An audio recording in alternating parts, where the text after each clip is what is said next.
अब मनीष सिसोदिया हमारे साथ जुड़ गए हैं। उप मुख्यमंत्री रह चुके हैं, वरिष्ठ नेता हैं, आम आदमी पार्टी के दिल्ली के उप मुख्यमंत्री भी रह चुके हैं, आज चंडीगढ़ से जुड़ रहे हैं। सरकार ने जब साफ कर दिया कोई मध्यस्थता नहीं, सिंधु जल संधि हमने स्थगित कर रखी है, डीजीएमओ ही बात करेगा, पीओ के आज विदेश मंत्रालय के प्रवक्ता ने साफ कर दिया कि हमें दे दो, ये अवैध कब्जे पे बैठे हुए हो, तो फिर और क्या सफाई चाहिए आपको सरकार से? मनीष नहीं जी, हम तो सफाई मांग ही नहीं रहे। हम तो कह रहे हैं भारत सरकार पाकिस्तान से निपटने में भारत की सेना पूरी तरह से सक्षम है और भारत सरकार ने 29 अप्रैल को कहा कि हमने सेना को खुली छूट दे दी है।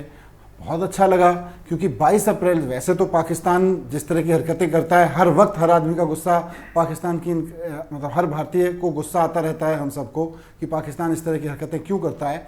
लेकिन 22 अप्रैल को जो कुछ पाकिस्तान ने किया उसके बाद तो हर भारतीय गुस्से में था, across party line, across age, across region. सबको लग रहा था अब कुछ होना चाहिए और आर पार निर्णायक होना चाहिए।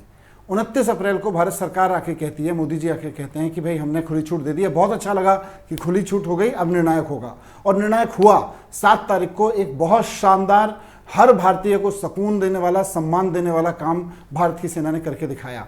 लेकिन उसके बाद जब सीज फायर हुआ, उस भारत सरकार सीज फायर अनाउंस करती है, उससे 1 घंटे पहले ट्रंप सीज फायर अनाउंस कर देते हैं।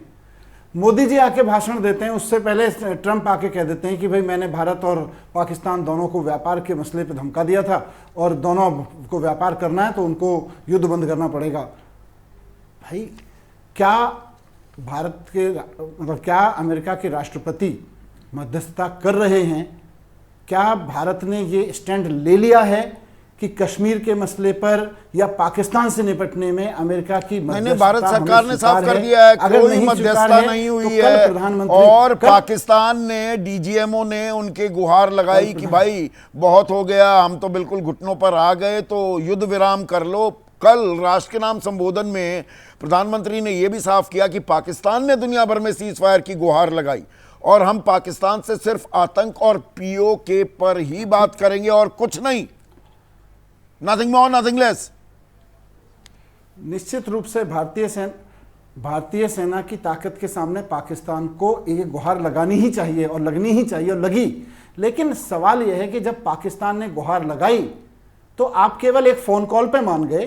पाकिस्तान अपने आतंकवादी भेज के हमारी महिलाओं के सुहाग उजाड़ रहा है और महिलाएं गिड़गिड़ाती रहती हैं। 9 आतंकी कैंप 100 किलोमीटर अंदर तक घुसकर मारा है उनको, 100 आतंकी ढेर कर दिए, 1 मिनट, उनके एयर बेसेस तबाह कर दिए।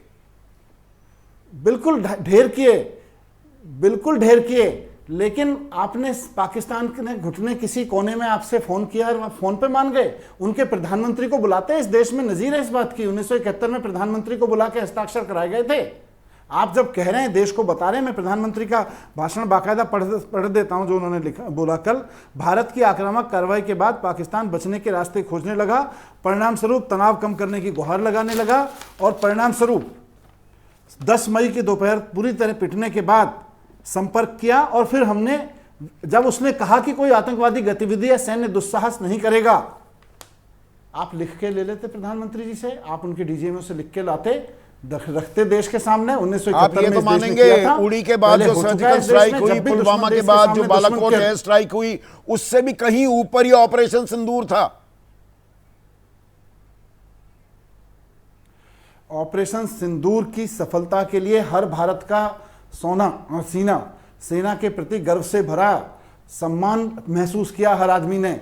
लेकिन उसके बाद प्रधानमंत्री जी ने सेना के हाथ किस दबाव में बांध दिए, ये प्रधानमंत्री जी को बताना चाहिए।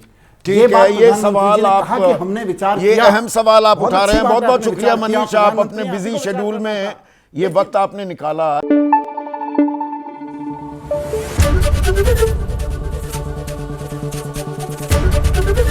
एबीपी न्यूज आपको रखे आगे।